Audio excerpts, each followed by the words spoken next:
I have all my fingers and toes. Aaron, what about you and yours? That should have been the Q&A, but it's not everybody's thing, right? How's it going? How's everybody doing tonight?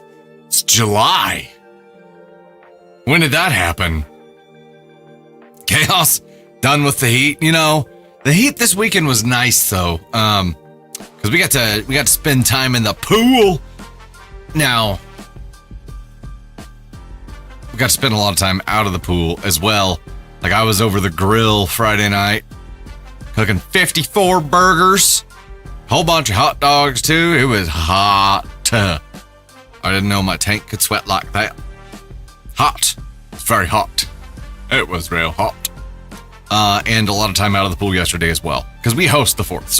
So like we have the whole family over on both sides of our families come over, and we're hosts. So a lot of that time is spent hosting and not doing relaxing enjoyment attendee type things, which is fine. I love it, and we're right next to like where the fireworks show is put on, so we do that. But it was hot. It was really hot, but did get to enjoy the pool a little bit, and got to enjoy the pool a little bit today. Had a little bit of R&R time. It was nice. And Navy, above all, got to play with her cousins, who are younger, and she ate it up. Just had a blast. Here's the problem though. Today, her cousins aren't around, so she's like mopey dopey. Tater has entered the building. I checked Life 360 to see where you're at, and here's the funny part about our family on Life 360. Battery saver on, battery saver on, battery saver on. There's me. Battery saver on, battery saver on. Is your phone about to die? 15%. Nobody in our family knows how to charge a damn phone but me. I don't know what's happening. I charge mine every night. Just used it. Okay. Nobody in our family knows how to keep their phone above 20%. I forgot all about it. I wish. Okay. I'll have to pull the clip from our security cam. I set up Stan at Tony Sparks' desk, but I gave him like a hoodie, and I stuffed the hoodie with like some packing material. So I gave him like a little bit of a body, put a hat on, and put Tony's headphones on him, and like stuffed the arms of the hoodie to have it like on the desk as well. And I feel like I did a pretty damn good job. And it spooked the shit out of her. She just screeched. And then I remembered that I had done that on Friday. It was great. It was really good. Hi, babe. You're hilarious. It was funny. You're hilarious. The video is going to be great. Very funny. Like a jolt to my already caffeinated system. You know what's funny is that I did that, and then I did that like in the morning, and then I forgot about it. And like 2 times during the day, I was like, oh, Tony here? No. No, it got me too. It's pretty good. It's pretty good. What is your go-to late night snack? Chips. Yeah, I am a chip hooer. That's putting it mildly. You like chips. I really like chips. I can't even keep them stocked in the house. If I buy a bag of kettle cooked chips, this man will eat it in 2 days, and I am not exaggerating. No, it's just like we can't have that shit anymore. No, I don't think I can buy them anymore. Yeah. Chips are ridiculous, stupid expensive. I'm going to try to make my own kettle cooked chips. They're my chip tonight. That's very cute. Really though, if there are chips in the house, I will bloat. That's just it. Like, I'm not going to be able to be any kind of trim ever if there are chips in the house. I did want to see this. Ange says, thank you to Candy. Thank you and Candy both, Dusty. You have brought me and my daughter closer together. We listen. Aw, I love that. Thank you so much. How old is your daughter, Ange, by the way? How old is she? That's awesome. Love hearing that we're bringing people together. Favorite kettle cooked? Yes. Kettle cooked chips. The original kettle cooked chips. Just the Miss Vicky's kettle cooked chips, I think, are the best. And I almost bought like the box that had the multi flavors because they were on like major sale, but there were 8 bags of jalapeno, and I was like, no one's gonna eat those in our house. We're just not like a. No, I'll eat those once in a blue moon, but yeah, they're good. I just don't. But then there were only 5 bags of the other ones. They're not everyday good. And I was like, why are we doing 8 bags of the jalapeno? Really trying to get rid of those jalapenos, aren't you? And she's 21. Awesome. Oh, I love that. That's super cool. Super, super cool. Because, I'd say you're out of the teen phase then, but there's still that young adult section where like, I imagine there's a coming together as your adult kid gets closer to 30. You know what I mean? Mine was earlier than that. Was it earlier? I went from like legit hating my mom as a teenager to like wanting to appreciating her, and then to understanding her as a parent. Yes, that's probably the part that happens. And I was like, I was a teenager. I was like, I can't believe I haven't asked for permission for that. Like that was so stupid. And I was like, now I understand why you said no. Yeah, I think you and I were both asshole teens. Andrea, I'm surprised my mom still talks to me, to be honest. Same. Andrea says, jalapeno, my husband swallows them in one day. I can't stop. And those bags, don't you feel like the kettle cooked chip though is like the chip that's like, it's like Captain Crunch. Like it hurts your mouth at some point. There's good pain.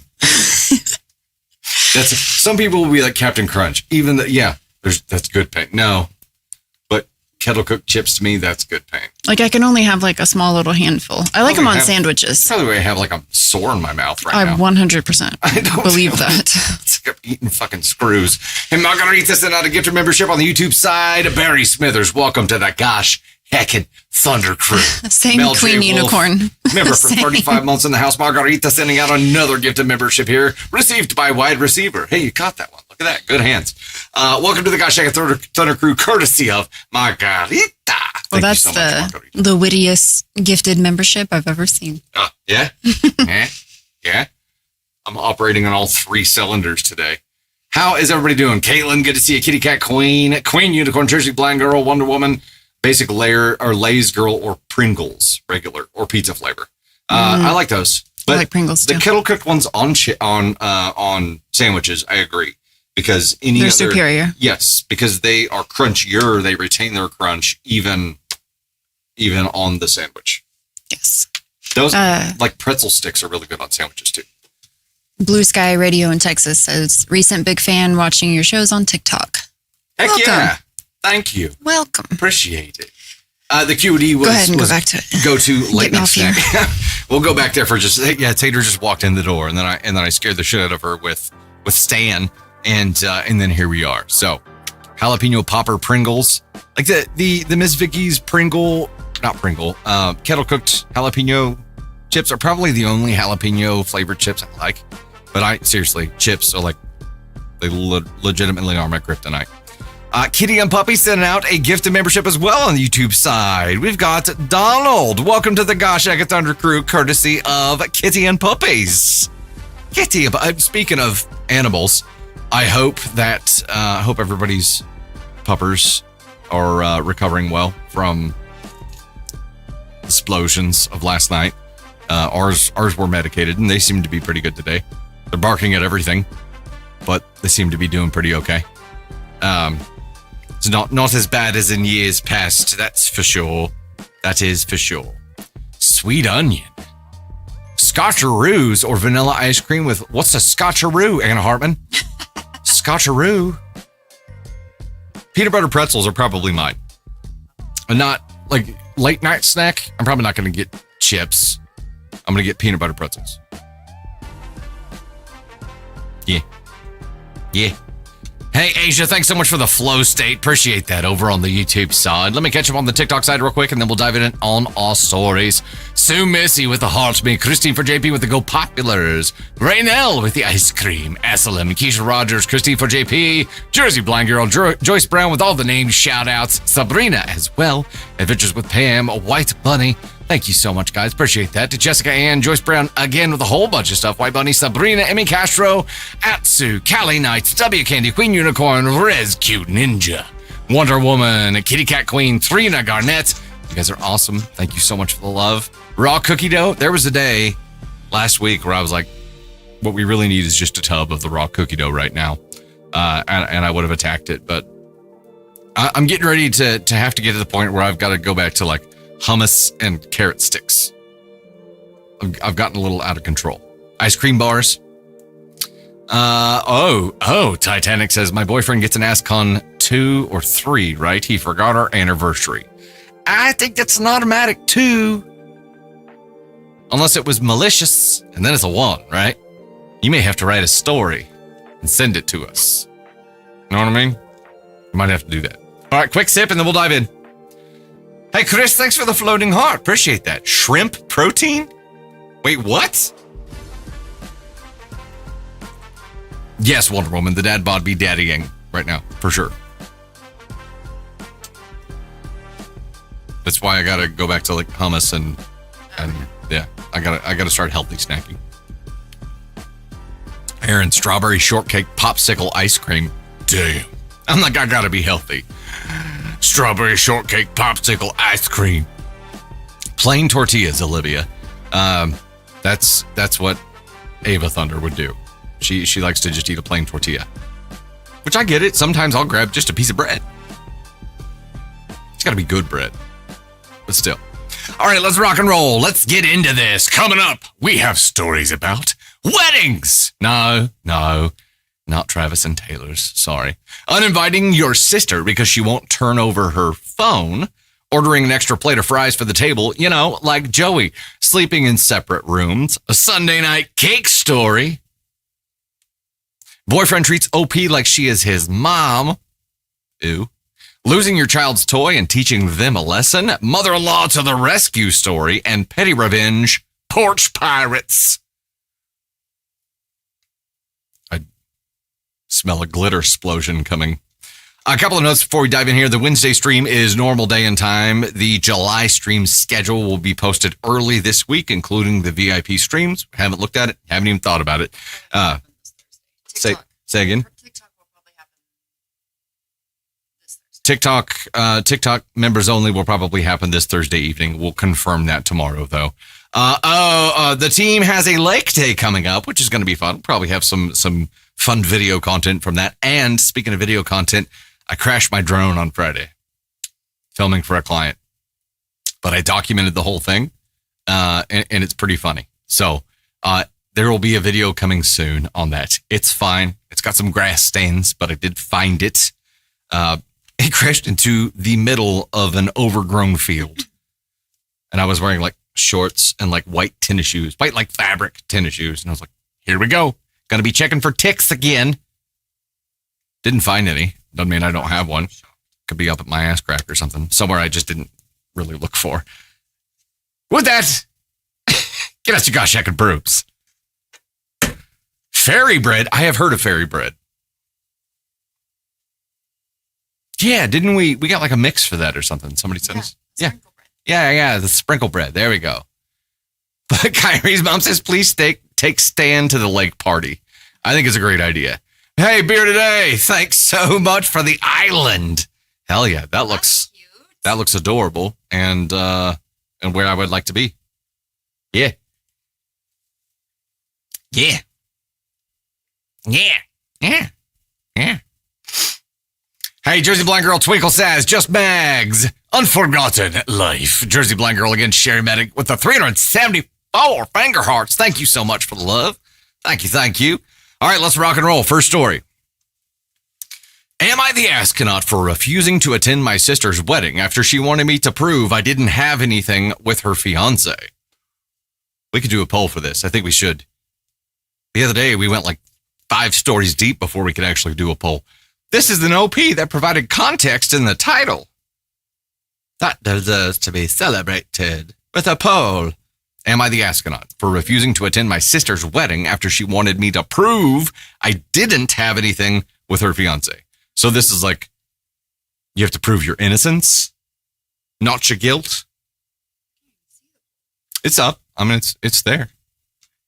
30-something seconds left. I'm going to go ahead and pop you up here, Tater. Our official poll master, poll keeper, or poll lord. I don't know. Lord of the pole. Pole bitch. Or pole dancer. Tater. Okay. That was it. That was it. Jessica says if she can't trust fiance, she shouldn't get married. I agree. 100%. 100% agree. Oh, my echo is echoing. I'm turning you down just a bit, so you'll have to eat that mic a little bit more. Let me scoot myself up here. I moved like 1 inch. 1 inch. Yeah, the pole is... Pole's being weird? That's what I thought, too. I couldn't find it on my screen. Here we go. There's results. Okay. 79% went NTA and 11% went ESH. Okay. I feel like NTA is the way here. But I do feel, I agree that this is a sister and her fiance problem. Like if she's putting the burden of proof on you. Accurate. Not her fiance. Yeah. Is that what you're saying? Yes. Like ESH is everyone sucks here. So what basically means like all the characters in the story suck. If the poll is just busted, we'll just vote for a comment moving forward. Okay. Vote with a comment like we do on the YouTube side. Yeah, like I couldn't find it anywhere on my screen. I had to go to my moderator. Shocking settings. that something is broken. So somebody called it glitch talk. Yeah, glitch talk. That's just its official name. I call it bitch talk. But. That too. That too. Okay, let's dive in. Am I the astronaut for refusing to attend my sister's wedding after she wanted me to prove I didn't have anything with her fiance? I, 26 female, have always been close with my older sister, 29 female. She's getting married in about a month to her fiance, who she's been with for 4 years now. But before they met, I worked at the same company as him for almost 2 years, and we were friendly coworkers. We normally grabbed lunch with other colleagues and occasionally texted about work. Nothing romantic ever happened between us. Fast forward a year, he and my sister meet through mutual friends. When she found out that we already knew each other, she laughed it off and even joked that I should tell her if we had any embarrassing stories from work. Well, everything was fine until a few weeks ago when she called me crying, said she had found old messages between him and me from years ago. One message where he told me, I missed you today, and also telling him, I wished you came to work today. The reason for those messages were due to the fact that we usually help each other with tasks at work and cover for each other. Besides that, we only talked about work, shared memes, work gossip, and one other conversation where he thanked me for helping him prepare for a presentation, which is something we usually do. She asked me if I ever had feelings for him. I said no, because I genuinely didn't and never saw him that way. Then she asked if I'd be willing to let her read through my old phone backups and social media messages to see the context for those messages for her peace of mind. I laughed because I thought she was joking, or better still, let her go through his phone, not mine, and I started getting annoyed when she kept insisting that I allow her to go through my phone. She said, if I had nothing to hide, I shouldn't have a problem proving it, and her friend suggested the same thing, and that if we did this one thing, it would help avoid future drama before the wedding. I refused immediately, not because there is anything to find, but because I think it's an insane invasion of privacy. Apparently that made me look guilty in a way, but I just wanted her to go through his phone instead and not mine. She still asks why I won't clear my name and give it a rest. This even pissed me off more because she's focusing on the wrong person. And what name do I need to clear? She told my mom about the whole thing, and her response was that I'm being too prideful over little issues. Which daughter did you mean to direct that at, Mom? The final straw was when my sister said she didn't feel comfortable having me at the wedding unless I handed over my phone first so we could sort it out once and for all. But why can't she ask her fiance? Her response was, I don't want him to think I don't trust him. So I told her I wouldn't be attending at all and that she could have the wedding she wanted without me there. Let her go through his phone and not mine. Am I the ass cannot?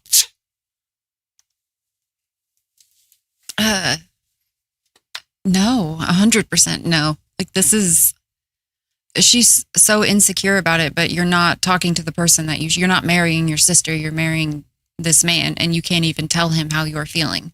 Like if you don't trust somebody, you shouldn't be marrying that person. And I think that might have been my response to OP. Question for you. Would you tell the fiance that she's doing this? Ooh. Or does that just put you in deeper shit? That could just make you look, the optics would look even worse. Here's the biggest problem that I have with any of this. She was so focused on finding a problem that she went back years. It's weird to look through all of his messages and wait, how many other people's conversations did she go through before she finally got to her sister's with him? And then to take those two messages, which in the context of all the other messages look completely benign. Right. But to take those two things, pull them out of context and be like, oh my God. Like, and her friends are just feeding into the absolutely, they're delusions feeding that she's into it. feeling instead of being like, hey, let's look at this, maturely. People who seek pain will always find it. 100%. She was looking for pain. If it wouldn't have been this, it would have been something else, and it would have been someone else. It doesn't matter. She was looking for a problem, maybe looking for an out, but it's so funny that she won't address this with her fiance at all. Right. Okay. Question. It says like she wanted to see the backups on my phone. So is she looking at like an old phone of her fiance's? Maybe. Because I mean, those messages are at least 4 years old, if not 5. That's like. Are you looking at it? Like, did you find one in a drawer and you're going through it? Like that was before your time. Yeah. Yeah, exactly. So she would have both sides of the conversation with that one message, but she's wanting to look at like social message channels and stuff too. She's wanting to look everywhere. Oh, look at his fucking phone. And she said, she can't ask her fiance because she doesn't want him to think that she doesn't trust him. Honey. So you're lying to him. What a perfect way to start a marriage. You're seeking pain, but pain you don't plan on confronting him about. What is the what's the goal here? What's the end game? That's the part I don't understand is what are you trying to achieve? Do you think, and this was in Reddit comments, and I've already seen it in comment sections here, but do you think that she's projecting and that she's cheating and she's looking for an out? Do you have that feeling at all? I didn't go there, but I knew she was looking for pain. Like her mission is pain right now. And maybe that is to find an excuse to call it off or to make it okay that she cheated and still go through with the wedding and not feel as bad about it. Yeah. Maybe. But I know she was looking for pain. I don't know why. Yeah. I don't know. But making your sister the bad guy when your sister, who you have supposedly trusted your whole life, is telling you that nothing happened and you're still like creating this scenario in your head that doesn't exist. Like that's the stress of the wedding is getting to you. Like you don't want to get married. You're cheating, like something like, but you need to look inward for the answer to this problem. Exactly. And Amy, yes, 100%. What does it fucking matter? This was before they were ever together. This was at least half a decade ago. You're trying to turn something that was a clearly a coworker conversation, and the worst of it was, miss you at work today. I tell Tony Spark that all the time. And you take that and you're like, oh my God, you were fucking, I knew it. Okay. Listen, Bish. Even if worst case scenario it was before your time, does that change how you feel about this person now? So yes, I'm going to say this is projecting for some reason. Like, I'm like, I don't know that I would want to marry someone that. I understand. Did it with my sister. I understand. I completely understand. But this is a stretch, right? This is a stretch. So I don't. But I'm like that, like the messages that they were sending back and forth are very, like, you have like a work bestie and like you do miss that person when they're not there. They make work easier or more fun or whatever it looks like. But like, I don't feel like any of the things that she's already mentioned were disrespectful in any way or like would even give remotely they were doing it vibes. Yeah, there was no romantic vibe going on there as hell. Yoko could be possession. It could be she's possessed, all right. Somebody get Sam and Dean. A month before the wedding is Sis is bringing all this up as sus AF. Joy says, yeah. Yep. I'm buying the projection more and more now. Yeah, she done fucked up and she's either looking for a way to like appease her conscience so that she can go through with this wedding and not feel bad because she's going to convince herself he's done just as bad. Or she's looking for a way to have it not just be her fault and call it off. Either way, it's bullshit. Either way, I don't care what OP's she's looking for. Talk to your fiance. If you can't talk to him about this, then you shouldn't be getting married. Bottom line. OP-NTA. Yes, 100% NTA OP. I do think narrative control is a big thing here. Narrative control, if anything, if you should give a shit about anything OP, it is narrative control. Because your parents, you're being too prideful about things. Okay, listen, they have a bridezilla on their hands. They just want her to shut the fuck up. Her friends who are saying the same thing, first of all, the version of this story that they're getting is probably not accurate. Second of all,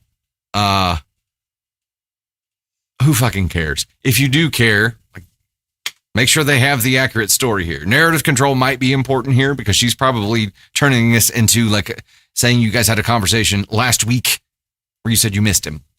That's probably, oh my God, she said she missed him. Whatever.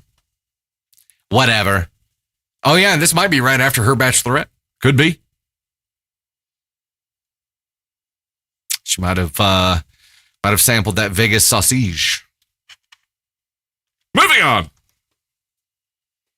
Don't look at me like that. What's up, Vilma? How are you? Yes, I have lost it. I've always lost it. I never had it.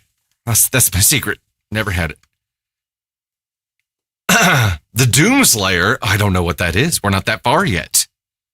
Okay, hold on. Before we move on, because we've mentioned it, we just finished season 4. Yes, we just started season 5, so it's like the apocalypse is happening. Sam and Dean just went their separate ways. Yep. That's where we're at. Not digging that. Not digging that. Collie, thanks so much. Appreciate that. Appreciate it. Worst part is that sister has already read the messages on her fiance's phone. Yeah. It's really good. Like I'm very invested in Supernatural. It's damn good. Caden and I literally spent 30 minutes talking about Supernatural. He over the weekend got the possession protection tattoo. I know. I was like, I want one. I do too. I'm down. I'd get it. I'm not gonna get a tattoo. But. He has another one that is the mark of Cain, which we know nothing about yet because it hasn't been introduced yet. So, Charlotte, you managed to catch Sunday stream? Hell yeah! I was like, how have I never seen this before?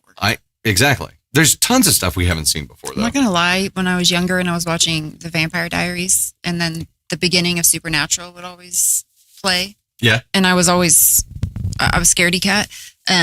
It kind of freaked me out a little bit. I'm not gonna lie. The beginning.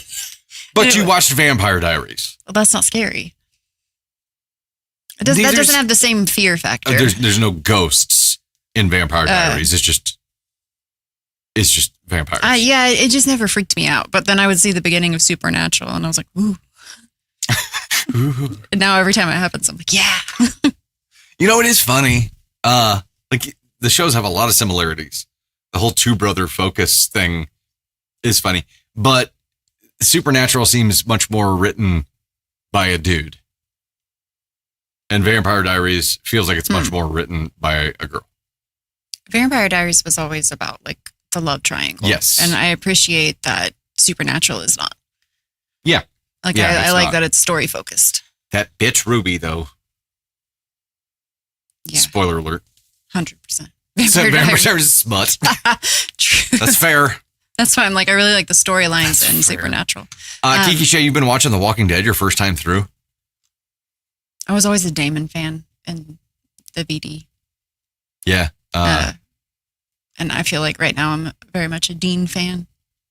Dean instead of Sam? Yeah, his face is just very attractive. Sorry. It really is. That's okay. You said I was a Dean, so that's okay. Yeah. An asshole, but you mean well. Yeah. She said that. She's like, I think I know why I like Dean so much. You're Dean. I'm like, okay, that's fair. And I like Sam too. I really do. But right now he's going through it. Oh yeah. Sam's going through it. And I feel bad for him. So right now I might be switching to Sam's side because I feel like it wasn't his fault. But anyways, I could talk for 3 hours about this. So we better move on. Dean can sing in real life? Yeah, his band plays when they do the shows and stuff. Oh yeah, that's right. I'm gonna have to check him out. I'm gonna have to find some videos or something. Okay, let's get into our next story here. Sorry, we had a supernatural tangent. Side quest. Am I the astronaut for getting an extra order of fries for my girlfriend? I'll just dive right into this one. Am I the astronaut for getting an extra order of fries for my girlfriend? This has to be written by Joey Tribbiani. I feel like I'm going absolutely crazy for this being an argument, and I need someone objective to tell me if I fucked up. My girlfriend is a French fry bandit. She always takes half of my French fries without fail. When we go out and I get a burger with fries, I already know half are going to her. My issue is that French fries are one of my favorite foods because I have the palate of a child. I always get myself a side of fries, and I always ask my girlfriend if she wants fries as well. She always says no, but once they show up, half go to her. So recently we were out for dinner and I wanted steak fries. She wanted a salad. I was hungry and admittedly had a bad day and was grouchy, and I asked her if she wanted fries with her salad. She said no. When the server came, I ordered for us, and I ordered my steak fries and a salad for her and an extra side of fries. She said she didn't want fries, and I said that I wanted extra fries, so we pushed on. When the server dropped off the food, I immediately pushed the extra fries to her. She was upset. She said she didn't want them. Then I said I'd have them. As we got in the car, she told me I was being a dick. And ordering fries for her when she said she didn't want them was incredibly condescending of me to assume I know what she wants. The kicker is she ate the extra fries. She wanted the extra fries. I ate my fries and she ate pretty much the entire side, even though I was planning on eating them. She's been with me for a year. Of course, I know she's going to eat the fries. She does it every time. She's been pissed about it since, and I feel like I'm taking crazy pills on why I'm the asshole here. I can give you insight, but hold on. Top comment, NTA. I don't know if she thinks that's cute, but it's clearly dysfunctional. She needs to be honest about what she wants and at bare minimum, not attack you for being realistic about the amount of food you're both ordering. On a more compassionate note, it sounds like she might have a bad relationship with food. You may want to have that conversation with her. Let's talk about this. I wish we had ages. That would be helpful. But I do feel like there's this, like they said, a bad relationship with food. And I feel like there's this mentality where it's like, if I don't order them, I'm not eating them. It doesn't count. Yeah. But it's like, it's so... Saying you want them and ordering them would feel bad. And I'm deciding you want them when they're already there and someone else has them. I understand, is different. Having a bad relationship with food and feeling like you can't order French fries and can't have what you want. I understand that. But it's stupid. Like, if you want to eat fries, like, fries are amazing. Like, who doesn't want to eat fucking French fries? I think you should eat the fries. But I feel like snapping at your partner because he ordered you an extra side of fries that you ate and wanted, like, that's immature. So here's what's actually and she's gonna have to figure out what's going on. She knows what's going on, but this is a projection of guilt. Because the guilt comes from ordering the fries, right? Not necessarily from like, I'm just taking a few of his, right? That's internally the narrative. Saying I want a side of fries is defeat. Which is a bad relationship with food. Yes. That's a slippery slope. Sure. It's giving in, but I'm thinking about this in the terms of like having a successful relationship. You know this about your partner. You also know that she never orders them herself. Maybe figuring out why would be the mission. Yeah. Instead of, and I get it, you were cranky this day and you just wanted to fucking avoid it. Well, here's where I think you went wrong though. The fucking fry tax, and you're losing half your fries every time you get them. I would be pissed. Yeah. As a fry person who likes French fries, like, I don't want to fucking share. You are way up there in the fry tax bracket, sir. You're at 50%. That's it's pretty damn high. Here, you know this already though, and here's where I think you fucked up. I think know she won't order them; she will just take them. I don't think you're the asshole here, but I think because you know her, I think you knew a negative reaction was coming, and you did it anyway. So first of all, saying like ordering them for her when you know she doesn't order them, you can deduce it's because there's guilt in ordering them, but you did it anyway because you're like, fuck it, I'm not messing with it this time. You're getting fucking fries. Order the fucking fries. Just order the side for yourself. And then when they get there, you push them straight over to her. So again, in her face, it's like having to accept immediate defeat and seeing that in the eyes of another person, she's weak when it comes to this food. even if she's going to take half of them, right? But it's being confronted with that by another person. So just keep them at your side. If she pulls them, she can pull from that.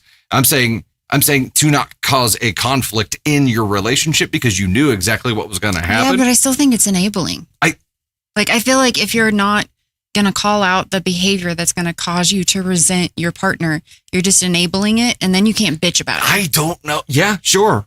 Like, that's how I feel about it. I'm like, and I say this as someone who was like a 20-year-old girl who probably would have been like, I can't order the fries.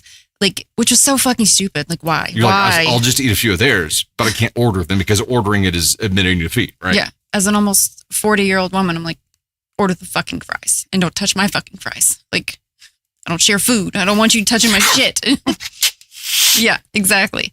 But it's like, it's a different mentality. And I think the why needs to be discussed. Sure. And maybe this is the Band-Aid that needed to be ripped off to discuss the why. And maybe she can overcome whatever it is she's feeling. But I feel like not getting the extra side of fries, not ripping off the Band-Aid, not pushing them to her is just enabling this bad behavior and bad relationship with food. And I feel like I agree. That's why ages are so important. I agree. But here's my deal. Long term, 100% agree. Yeah. I feel like long term, in the long term success of a relationship, helping your partner through that, walking through that fire with them, great. Homeboy had a pissy day already and just didn't want to deal with it. And my point is, this is pain that you should have seen coming. So you're here now asking if you caused this pain or you caused this reaction. You knew this reaction was going to happen based on previous experiences. I don't think today was the day to fight this battle. If you're going to fight this battle, it's probably an incrementally little over time, help somebody kind of thing. If I'm losing half my meal in a relationship, it's not the relationship for me. Like, I'm like, I like to eat. I like my food. And you're right. Like, I don't want to mess with it. Like, I'm right. like, this is piss. And this is me looking back with more wisdom because I've gone through my 30s. Like, I've gone through that part of my life. And so I can look back and be like, no, fuck no. I'm not dealing with that. If this is my relationship, just be on and get. Like, I'll be by myself. I don't care. I understand. I'll enjoy my large side of fries by myself. I understand. And again, long term, I know, and 100% agree. I get what you're saying. Like, I know in this moment on that day, I don't know that this was the day that you wanted to fight that battle. I don't know that this was the day when you wanted to be like, you know what, enough is enough. Like, I don't know that today was that day. So I think what you're saying is like, get the extra side of fries, dump them onto your plate, throw the plate across the room, and be like, "Did you want some?" Like that would solve the problem. You're like super fucking dramatic about it. Maybe, or have a conversation before you get to the restaurant and be like, hey, like I just so we're clear, like I fully plan on eating all of my fries today. If you are going to want any fries at all, we need to order an extra side. And that's fine. But I need there to be a clear boundary set up here. You know what I mean? I think anything he said or did would have pissed her off. Sure, because again, it's projection. Yeah, it's projection fueled by guilt, right? So everything that she's pissed off at him about right now is being pissed off at herself because she has no power over the fries. It's like me and fucking chips. Yeah, you get mad if I take a chip off your plate. 100%.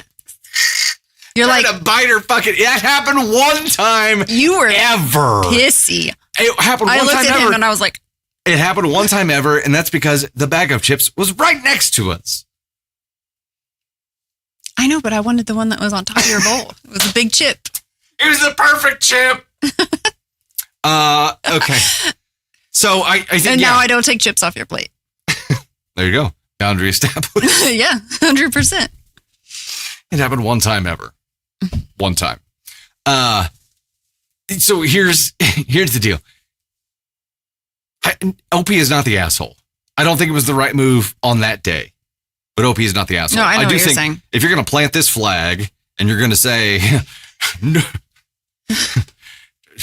you shall not pass, maybe have that conversation before you're in the restaurant, because this happened in front of another person too, the server. So there's additional guilt and shame thrown onto the pile here, which means the sting that you're going to feel with that projection blast is just that much stronger. Anyway, into Stop eating fries around this person. Start changing it up and getting different. And I'd be resentful, and then I'd be indifferent, and I'd move the fuck on. So you find the fry seasoning or topping that she doesn't like. Like maybe she doesn't like her fries with cheese on them. Put jalapeno juice all over them. Something. Claim them. But that's just like, I don't know. Claim them. I do think fighting this long term, having a conversation and setting that boundary up front would be the way to go. Because then you're not fighting this battle in public. You know what I mean? You have an establishment or an understanding developed in private. And then anything else that happens, there's a mutual understanding about it. You weren't delicate with me about the chip situation. That's all I'm saying. Did I say something? Oh, yeah. What did I say? Your face was like... So did my face say something or did my mouth say something? No, you were like, the bag's right there. Why would you take it from the plate I just made? I was like, I just wanted a chip. But I get it. 100%. Yeah, I still stand by my argument. Yeah, 100%. The bag was right there. Well, actually, it was like on the other counter. It wasn't right next to it. I would have had to walk like 3 more steps in order to receive my prize. I didn't bite her hand. His face was red. I didn't bite her hand. This is why we can't have chips in the house. It's like the dogs in those toys where they get too possessive of them. You know what I mean? We have to there are some toys we just can't have in the house for the dogs because that's true. Yeah, 100%. They just get too possessive, and Oliver becomes a dick. Chips are that for me. Yeah. You come home, find me hiding in the fucking closet with a bag of chips. Like, I could just hear you outside the closet because he'd be kettle cooked. I'd hear you from a mile away. Oh shit! The garage wouldn't even be open, and I'd be like, "He's got the fucking kettle cooked chips again." Trying to eat them as quietly as possible. Sounds like I'm fucking breaking 2x4s. If I eat chips late at night, like he'll always turn up the volume on the TV, and I'm like, "I'm sorry, I'm trying to gently chew a chip." But you will always apologize for your chewing being loud, no matter what you're eating. And I'm like, I can't hear it at all. Oh yeah, because chewing's much louder in your head than it is outside of your head, right? It just echoes in there. Yeah, that's true. Yeah, I'm an apologizer. Yeah, you can't sneak kettle chips. Nope, not at all. All right, a little bit of an interlude. I'm Gollum with chips. Yes, it's like opening the baked goods container.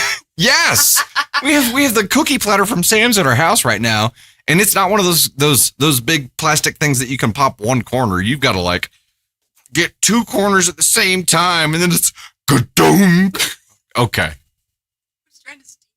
About to get a knife and just cut a hole in the middle of it. Make a flap. Good gravy. Sorry, I'm weird. Gollum.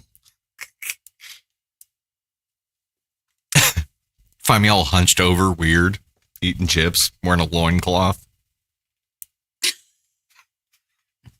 Gollum. With 4 strands of hair. Yes. Yeah, don't touch the hair. But still. All right, let's dive into our next story here. Well, that one got weird. My husband, 38 male, says sleeping in separate rooms is not an option. How can he and I, 37 female, find a compromise? We won't do a poll on this, but I do want to know, with a comment, if you think this is about snoring or something different. Go ahead and post it now before I start reading. Almost got what? The Lay's all dressed potato? Yes, oh, is it like a loaded baked potato chip? Huh. Interest. I think it's probably snoring. Ooh, room temperature. Maybe fan, something like that. Yeah. My husband, 38 male, says sleeping in separate rooms is not an option. How can he and I, 37 female, find a compromise? CPAP? All right, let's go. My husband, 38 male, and I, 37 female, have been married for 3 years and have 2 very young children. The issue is that my husband has made it clear that, in his view, we either sleep in the same bed or we get divorced. He refuses to even consider sleeping in separate rooms. The confusing part is that we don't go to bed together. We wake up at different times and we don't have sex at night. We simply happen to sleep in the same bed. Our children sleep in their own rooms, but they still wake up during the night. We have baby monitors, and I'm the one who watches them and gets up to comfort them when they need me. So I'm already waking up several times every night because of the kids. On top of that, my husband snores. It's not extremely loud, but I'm a very light sleeper. I wake up because of his snoring over and over again. Around 10 times a night is not an exaggeration. I tried to solve the problem instead of just complaining. I bought him a mouth guard and nasal strips, but they haven't helped much. I am exhausted all the time. I genuinely believe that sleeping in separate rooms would allow me to get enough sleep to be a better mother, wife, and functioning human being. My husband says if we stop sleeping in the same bed, our marriage is basically over. I don't want a divorce, especially because I don't want our children to go through that. I'm looking for advice on how to approach this. Has anyone been in a similar situation? How can I convince my husband that sleeping separately can be a practical solution for a family with young children rather than a sign that a marriage is failing? Here's a comment here. Sharing a bed sounds important to him, so why is he not putting the effort in to prove that by sorting his own snoring out rather than making you do it? OP responds, we actually stopped regularly sleeping in the same bed during my first pregnancy. My husband believes that I kicked him out of the bed. That's not how I remember it. Yes, I would wake him up with when his snoring woke me, but I never told him he wasn't allowed to sleep in there. In fact, when I couldn't sleep anymore, I was usually the one who moved to the couch so he could stay in bed. From that point on, we gradually stopped sharing a bed on a regular basis. When we decided to reconcile after our separation, one of his conditions was that we would start sleeping in the same bed again. From his perspective, because he believes I was the one who pushed us into sleeping separately in the first place, it's now my responsibility to show that I'm committed to making shared sleeping work. That's why I've been trying to solve his snoring instead of insisting on separate bedrooms. I promised I would make an effort to show that I genuinely want to share a bed with him, so in his view, his snoring has become my problem to solve as a part of rebuilding our marriage. The difficult part is that despite my efforts, I'm becoming increasingly sleep deprived, and I don't know how to balance keeping that promise with getting enough sleep to function. Okay. So... the sleep deprived... You can't understand this one at all. The sleep deprived part of it where it's constantly waking you up, like you're not getting good sleep. So you're automatically sleep deprived from the snoring. And then you throw in 2 young kids, one sounds like a baby, into that mix, and you're getting maybe 1 full sleep cycle a night. And I feel like if this is important to your husband, he should be putting in the effort because it's his fucking problem instead of just putting it on you to rebuild your marriage. Like, you guys were separated. You both chose to come back to each other. You both chose to stay together. You both should be working on whatever fixes this problem. But constantly being sleep deprived, constantly having to deal with that, like, you can't last forever at this rate. Like, your marriage won't rebuild if you can't get sleep. I agree. I also, first of all, if my snoring is keeping Tater from sleeping, I tell her all the time, kick me out. Kick me to the couch so you could sleep. I don't want, you definitely don't go out there. The fact that this guy let his pregnant wife sleep on the couch for a good chunk of that pregnancy tells me pretty much everything I need to know. I don't like him. Me neither. I feel like she has to show that she's committed to making it work by fixing his snoring. Like, say that out loud, like 10 times to yourself while you're looking in the mirror. Yeah. And then, like, really think about it, because that's just such a fucked up statement to say to your partner when you're the one with the problem. And I was looking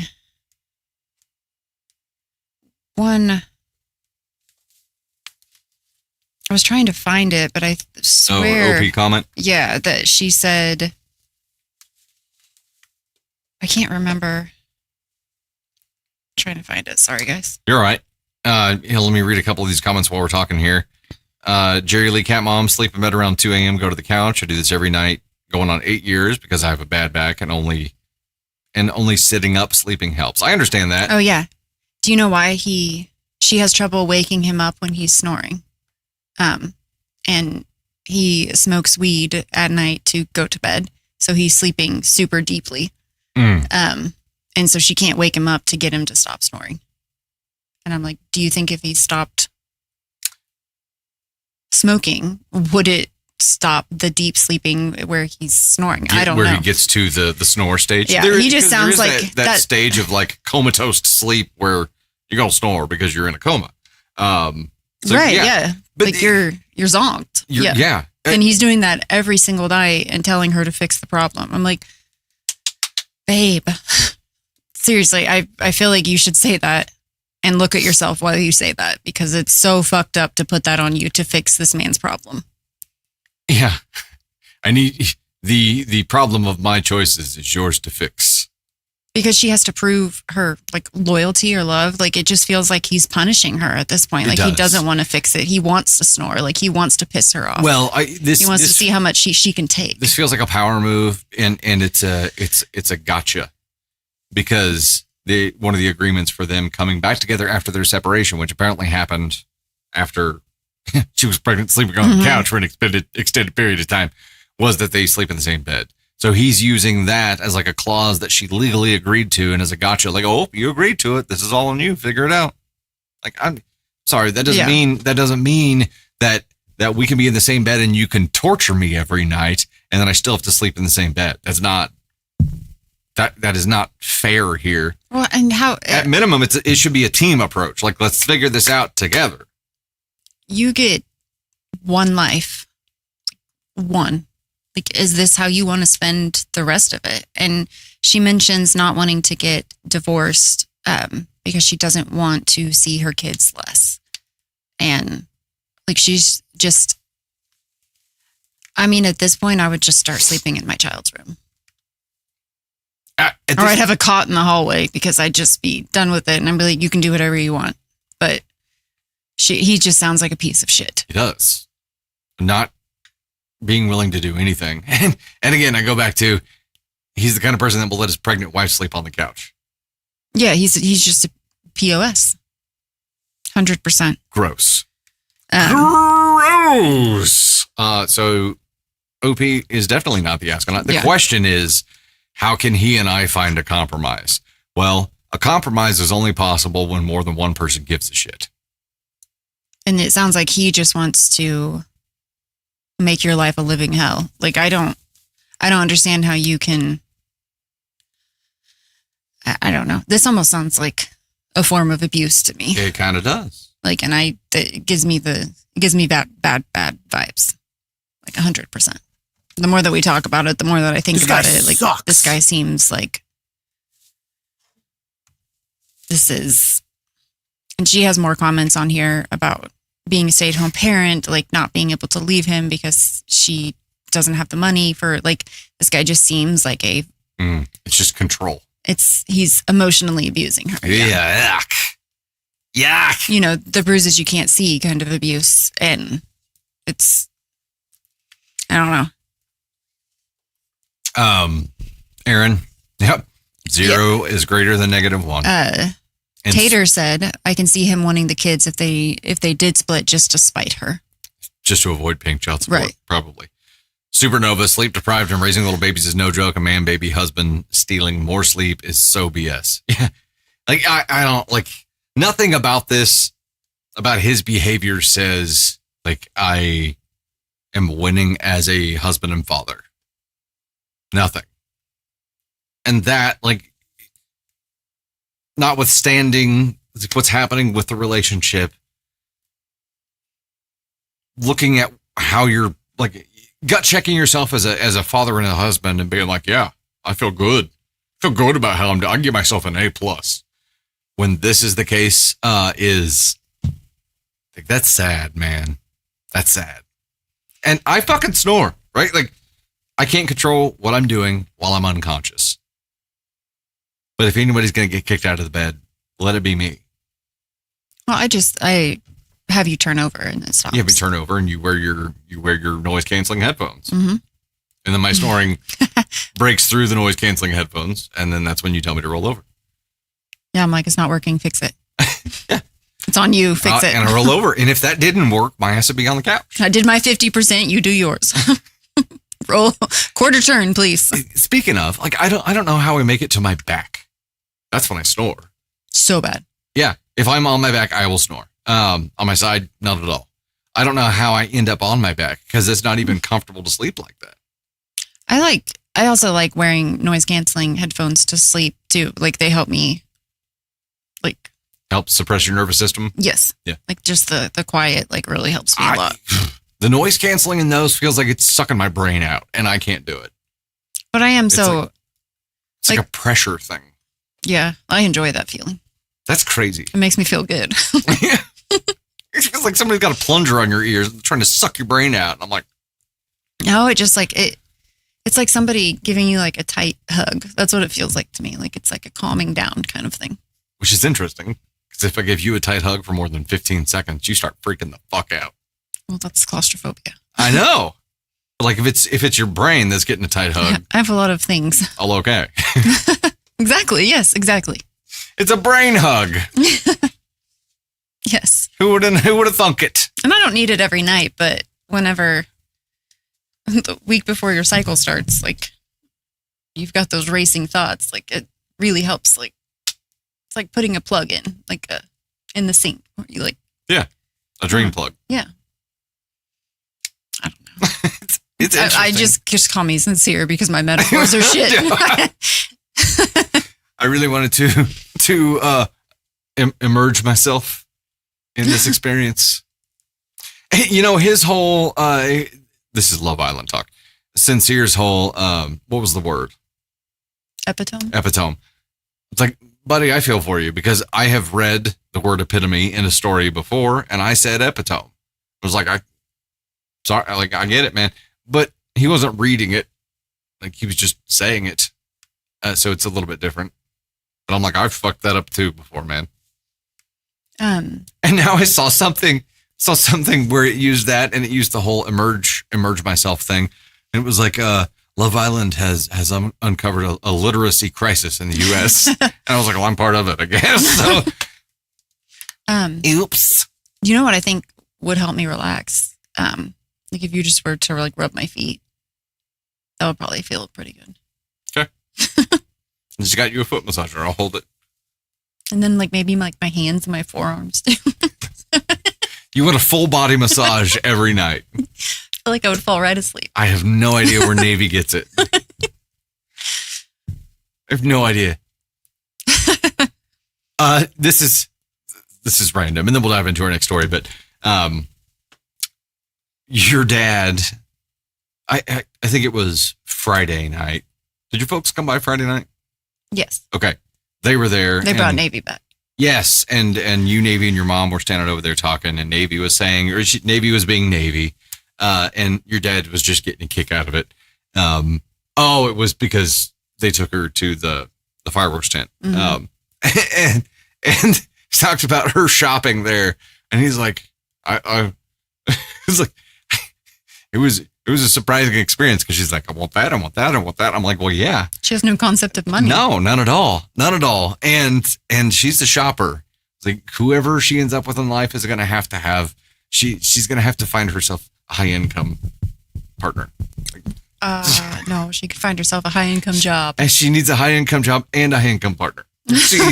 She likes the things. She likes the things. It's funny. It is funny. Hey, Sarah Day sent out a gifted membership on the YouTube side, and it was received by Wandering Never Lost. Welcome to the Gosh Heck Thunder Crew, Wandering Never Lost. Heck yeah. The England game is on right now. Wandering Never Lost says, oh, wow, thank you, Sarah Day. This is so kind of you. Heck yeah, welcome to the Gosh Heck fam. That is amazing. You have a German, Dustin Cush says, I have a German Shepherd who likes to put her face in mine and sleep, and I can't breathe. I can't go to sleep because she breathes. Oh my gosh, that's like what Jupiter did for a while. Jupiter would like rest right here and then wheeze in your ear. It's like, nope, that ain't happening. That ain't happening. Hey, Gretchen, thanks so much for the name shout outs. Kylie with the pops. Karen Stansbury, Vanessa Rivera, Aunt Sue, Grandma Shark, Myra Catalina with the hat and mustache. Austin with the heart me. Violet with the hand heart. Golly, with the name shout-outs, Myra, Catalina, Karen Stansberry, Megan, Nico, Leggy Lady, Kristen, Museum Girl, Leggy Lady again. We've got Karen Stansberry, Kristen, Vilma HR, Gretchen, Valentina, Gretchen again. Thank you guys so much for the love. New F Gal says my parents' room was next to mine and they both snore, but it was a constant snore. So it was like white noise or just like constantly pissing you off. Jerry Lee dropping the 20 bomb on the YouTube side says, love this. Thank you so much. Thank you. Appreciate that. Yeah. Aaron, the whole breathing on your face thing. Oh, Navy will do that too. If she's like cuddled up with you. She doesn't really do it anymore. She's grown out of it, but yeah. She's also, 30 seconds and then we'll dive into the story. I've got your back up. Navy is also, I've got your back up, mama. Navy is also, what? I'm not sure. Someone said constant, please stop or at least resync. Okay, I don't think it's about us. I was like, is this something off with the noise? That's what I was trying to figure out. Oh, okay. But I think it's fine. Okay. Navy is, she's grown up too. Like she's to the point now where, yeah, you're activated. Okay. She won't let me take a picture of her every day on the way into school anymore. She used to do that every day. She lets go of my hand when walking to her class, like down the hall. I'm like, it's happening. It's happening. She's grown up. She's becoming too cool already. Yeah, 100%. What have you seen her do like that you're like, did she do anything at the store or anything? I don't know. She's on me like white on rice. So I don't know that I've experienced that yet. Hold me, mama. Oh. She's I'm home with her a lot in the summer, more often than you are. And she's grown very attached, very needy, very entitled to my time. Well, and it's peaked whenever her siblings aren't around, but they're all teenagers now. Yeah. So like they bug out and do their thing, and so she doesn't have someone there to play with. So that's the issue. Yeah. So when her cousins were here over the weekend, she was like, it was so much fun for her. Yeah, which is why I think school is going to be a great equalizer. Like I don't think she's going to be as individually needy. You ready for the next one? Yes, ma'am. Okay. Yes, ma'am. All right. Let's dive in. Am I the astronaut ruining my friend's birthday party by taking back the cake I baked for her? It's a cake story. Look at that. Boop. It's a cake story. Baby, just say yes. It's a cake story, baby. Just say yes. My friend is quirky. She was never diagnosed with anything, but she's very clueless sometimes. I've had to spell things out for her a lot. A few months back, she borrowed a dress of mine. I really love that dress. There isn't any sentimental value, but I got it when we were on vacation a few years ago. She also loved that dress and one day just transferred the money to my account and told me that she was keeping it. I spoke to her, but she just told me that doesn't matter as she has paid me. Her birthday was a week ago and her mom asked me to bake a big cake for her. I usually sell cakes cheap, a little more than ingredients cost. On her birthday, I went over to the house with the cake 15 minutes before the party was due to start and then decided to talk to her mother. Like I said, sometimes my friend is really clueless. Sometimes I was hoping her mom would speak to her and get my dress back. I was very shocked when she also said that as long as I was paid, what does it matter? She told me to just move on as it was just a dress and that my friend really liked it. She told me as long as the dress was paid for, what am I complaining about? It's a learned behavior. Yeah, it is a learned behavior. I got really pissed off and pulled out the amount she paid me. I got really pissed off and pulled out the amount that she had paid me and just paid it, put it on the table, picked up the cake and left. She got mad and started yelling at me that I was ruining the party. I kept walking back to my house. She kept telling me to give back the cake and I couldn't just take it back because I want to be petty. I just asked what she was complaining about as I had paid back the money. My friend ended up having a cakeless 16th birthday because of this. Am I the astronaut here? Oh, they're 16. 16? I love how she did the exact same thing. And the friend was like, wait. But it's like, no, it doesn't matter. The money, I've already given the money back. So the cake doesn't belong to you anymore. That's what she was. Yeah, she gave the money back for the cake and took the cake back home. And the friend was like, well, that's bullshit. You're ruining the party. That doesn't, okay, like the whole dress thing. And yes, I hope this was enough pain to create change. Probably not. But like, you can't steal something from someone. No, this isn't quirky. This is just entitlement. It's theft. Like 100%. You can't just pay someone money and be like, well, it's mine now. That's not how the world works. If you give someone money and take something that's not for sale, you did not purchase it. You stole it and then just gave them money. Those are two separate transactions. And the mom was like, no, that's how it works. So they go, what are you complaining about? You got paid. I love that she called this an Uno reverse, but I love that she pulled the exact same thing on them and walked out. Poor girl. Like when you find a piece of clothing and it fits so well and you love it, like it's like no sentimental value, but I just love this. I love this outfit on me. And then someone fucking takes it. Claimed. I would be, yeah, she's Daryl. Claimed. She peed on it. Yeah, she stole it and then tried to. I don't. It's yeah, this is not it's a really weird concept. Not quirky. This is just bullshit. If this was the done thing in the world, there'd be people getting into random cars all the time and they'd be like, "This one's mine now." I think it's worth about $500. That's right. Here's your check. Yes, you got money. What are you complaining about? I'm taking your boyfriend. Here's some money. He's mine now. I paid you. The fuck do you want? You can't claim my shirt. Can't claim my. Get your own. Get your own. Would have given them half the money the cake was worth. Yeah. So like there's a value, an additional value in the dress that you had because it wasn't something that you could just order. You got it somewhere at a destination. So if you're going to pay me for it, you have to pay the travel costs to get to that place as well. Lexi says that's called hush money, not a purchase. There you go. Exactly. Yeah. Thank you for saying it in just a few words when it took us a lot. Yeah. Yeah. The other person should take a piece of jewelry or something from that person and give her money. Yeah, so I feel like the cake hopefully proved a point. Hopefully that illustrated the problem here.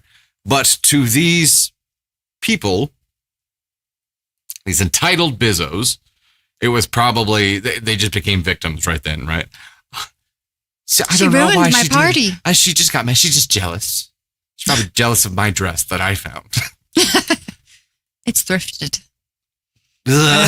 From someone else's. Yeah, this closet. is not this is just a shitty thing to do. 100%. I love the fact that it has nothing to do with cake, but everything to do with cake. Yeah. Yep. Sometimes revenge is frosted sweet. You're like, it was okay. Give it a 4 out of 10. That's an F. Pinster dropping the 5 said, "You guys want to help me break up with a girl because she is so clingy and I'm used to being by myself too much." Oh. Wait. First of all, I feel like you need to write out this whole story and send it in, and we can give you thorough help and get context and everything. I would generally say, no, we're not going to help you break up with someone. I think we could probably help you communicate better, communicate your experience and your thoughts and feelings better to the other person. And then how they receive that kind of dictates where this relationship goes. I don't want you to just dump someone. Tater's like, if he doesn't like her, he doesn't like her. I get it. I mean, yeah, relationships are optional, but you know what I'm saying? Like, I feel like the constructive thing for us to help you with would be to help you figure out how to communicate this. That's a skill that you would be able to use later on. You know what I mean? Tater's yes, like, I agree. No, I agree 100%. Tater's like, nah, bye, bitch. No, I think if the person's too clingy, you should tell them that their clinginess is off-putting to you. And however they receive that information will decide your next steps. Fair warning, if you are telling this to a toddler, they will not receive it well. And they won't care. It won't change anything. Mia Shelton, am I the astronaut for not wanting to meet my dad's new wife, the one he cheated on my mom with? Again, relationships are optional. You get to choose, right? Yep. He can't force you into that. You can break up with anyone for any reason. Yep. Does he? Yeah, absolutely. I agree with that statement. You don't have to stay with someone if she's too clingy and you're no longer in. Like, if you're not in it, then walk away. But if you like the person and this behavior is just off-putting, then you could try to talk about that. Yeah. But any other way, like, I don't just ghost someone. I don't think that's fair. I don't like the ghosting. Agreed. I think at least send the communication part of it is important, and a cop-out text. I think clingy, no go. We can all look back at our younger relationships and relation or communication was never a strong point, right? Like, absolutely not. You don't know how to explain what you don't understand, and you point. don't understand your feelings. You don't understand yourself back then as much as you do today. So, okay, you mean like communicating your feelings? Being able to just communication in general is not my strongest area. Texting people back, dude, you're not answering the phone. Yes. I'm very busy having thoughts in my head. I think it was when did Ava go to camp? What do you mean? When did she leave for camp? This past camp? Last Saturday? Yeah, Sunday. Yeah. Last Sunday. Okay. That day was really funny because I got sent on 2 critical missions where I was taking Ava to drop her off for camp. And then after that had to go to Tropical Smoothie and pick up an order that was a remake because they fucked it up hard.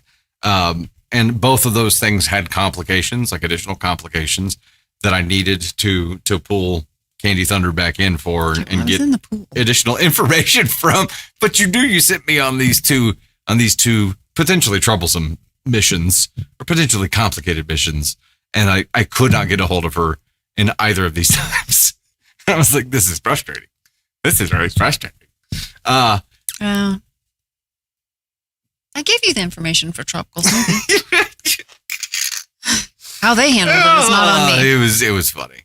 It was funny. Mr. Drop That You said, okay, I'll send my story and I got you something. Oh, sweet. Heck yeah. Thank you so much. All right, here we go. We'll dive into our next story here. Oh, wait. Freckles said if they're clingy already, ghosting will make it so much worse. Oh. It's true. Huh. Ghosting is never okay as long as it's safe for you. I agree. Yeah. I don't like the ghosting thing. I don't ghost people. I just take 10 business days to respond. You were still talking, so I pulled you back up. Okay, no, turn me on. Get me out of here. Get me out of here, she says. Am I overreacting? My boyfriend acts like I'm his mom. If that's all the time, that's gross. My boyfriend, 24, and I, 23, have been living together for more than 2 years, and I love him very much, but he makes me do all the housework. The word makes was in quotes. That's red flaggy. If I ask him to load the dishes or do laundry, he says yes, and it never happens. He has not once since we moved in together done the laundry, for example. He doesn't know how to cook, and I've tried teaching him, but he shows little to no interest. He does clean occasionally, maybe once every 2 months, and I feel like he knows I will do it if he doesn't do it. When I clean the house, it takes the whole day, and I get so tired after because it piles up so easily. Both of us work every day for 8 hours. When I come home, I usually have to clean and maybe cook if I have time, and then the day is almost over when I'm done. But when he comes home from work, he just plays video games or meets friends. We've talked about having kids and getting married, and I told him that it won't happen unless he changes his habits. I informed him that when he has learned how to cook a few meals and clean the house regularly without me having to ask, we could start trying.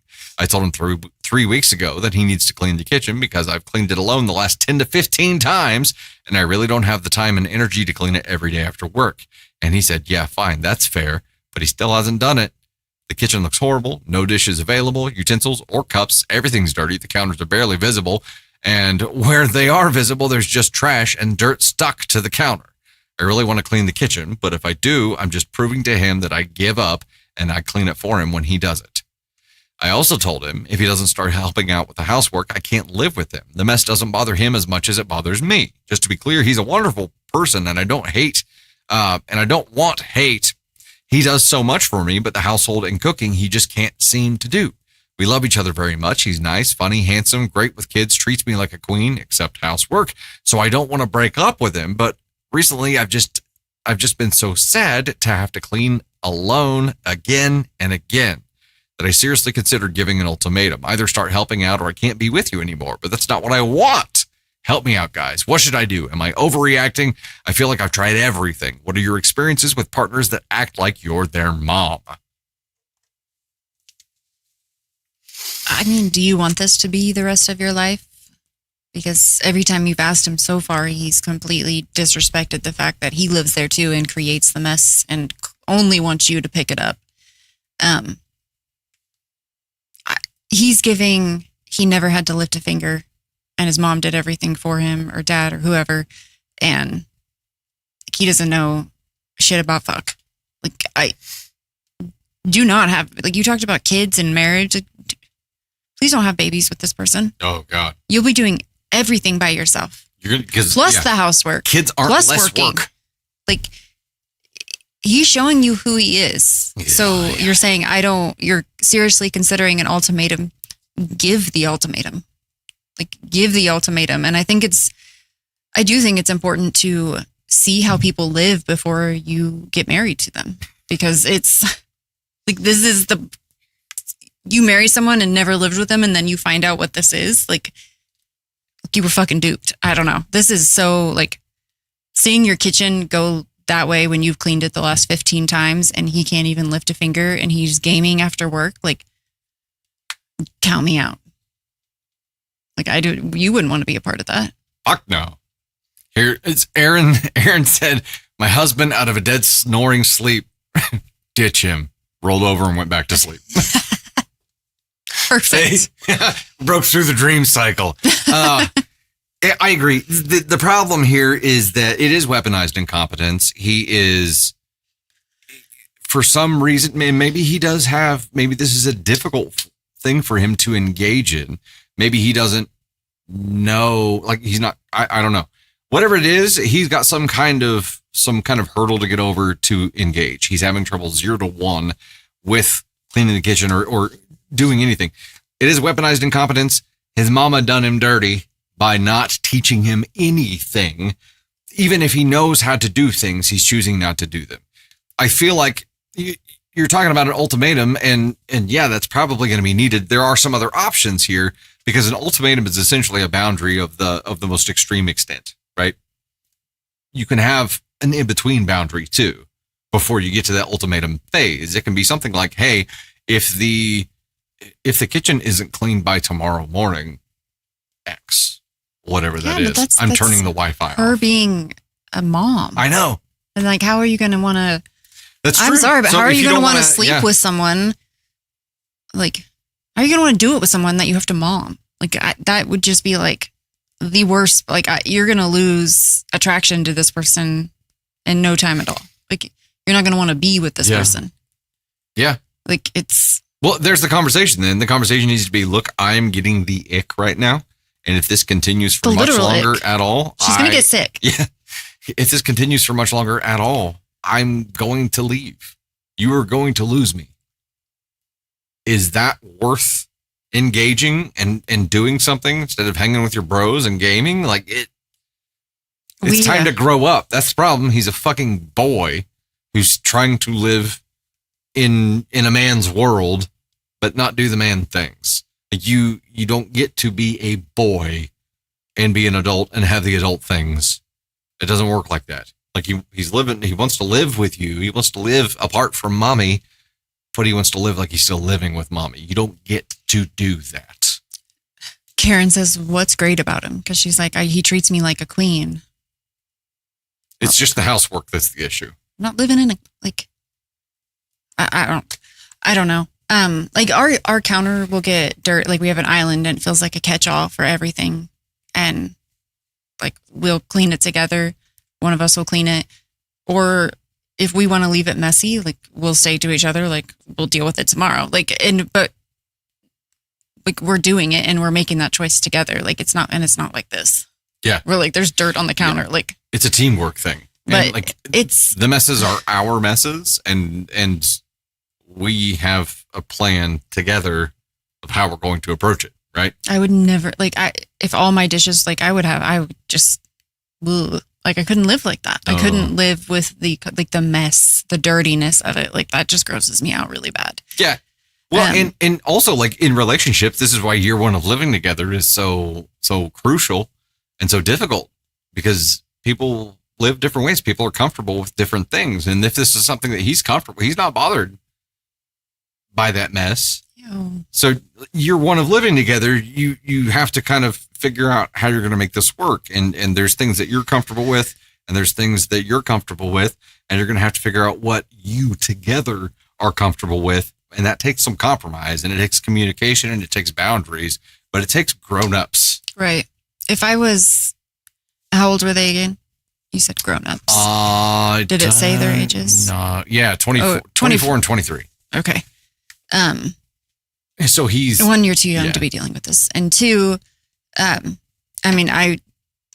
response to him, like if you're trying to salvage the relationship and you're not just wanting to get that ultimatum, it would be, it kind of is an ultimatum, but it'd be like, I don't want to act like your mom. I don't want to be your mom, but I'm going to give you one more chance. Like you either step up and do the work or we're no longer living together and our relationship is not going to work out because we know that we're not compatible. And I would just lay it down and say, what do you want to do? Do you want to grow up and help me clean the house that we live in together? Or do you want to act like this and live in the mess? Like if you want to live in the mess, do it with roommates, not with me. Yeah. But again, she's 23. Like, I don't know. The in-between could be simply like, hey, if I have to be your mom, I'm going to be your mom. And that means you're not sleeping in the same bed as me. That means sexy time is off limits. If you want me to be your mom, I'll be your mom. 100%. I don't know. It's gross though. Like she doesn't want to leave him, but this is a deal breaker. I think this is not something that can continue. And even you, OP, say I can't have kids with this man. But you're talking about it, which means like you're ready to be an adult. You're committing to be an adult. If you are talking about getting married, you're talking about having kids, and you want those things soon. Like I'll say it again: you get one life. Is this how you want to live it? Yeah. Sun up to sundown, cleaning your house because the person that lives in there is a trash monster and doesn't want to help clean up after himself. Or are you going to look back in time and wish you could take year 23 back? Yeah, you can pay me for the housework. Exactly, Angela. 100%. Like at that point, I don't want to say it because I don't like the term, but. Prisoner with a job? No. Bang plus maid. I don't like it, but that's what you are. Oh yeah. So here's the problem with the whole pay me for the housework. What if he did? And he's like, cool. So I can game? And I'll just like, hey, yeah, no, you have to be an adult. Oh. because these are skills you're going to need if someday we have children, right? Like you have to know how to clean a kitchen. Nancy B., imagine being 8 months pregnant with Mr. No Clean, right? Oh my gosh. Ooh, stuff's going to fall to the ground and like no one will be able to get it. You know where my brain just went? Like danger. Because then you have little kids running around and there's like sharp objects laying around. There's stuff that they shouldn't be get into, just like all everywhere. No, it's like that's dangerous for kids. You literally can't have this kind of shit happening. OP, it's like, I do want you to understand here, OP, though, that you can definitely outgrow someone. You can grow up before they do, and you have no idea when he's going to grow up. Yeah, you don't get true. to decide that. That's true. You can move, you can be ready for a different adult phase of life, and it may be 10 more years before he finally gets there. I don't know. Maybe the pain of losing you will be enough to get him there. But that'll be an issue for the next person. Yeah. Gross. This man would not wash out a baby bottle. Ah! That's gross. Not overreacting, OP. Not at all. We talked about this last week, but the fact that you washed baby bottles is that's like the bare minimum. Yeah. But in today's world, it's like you're superior.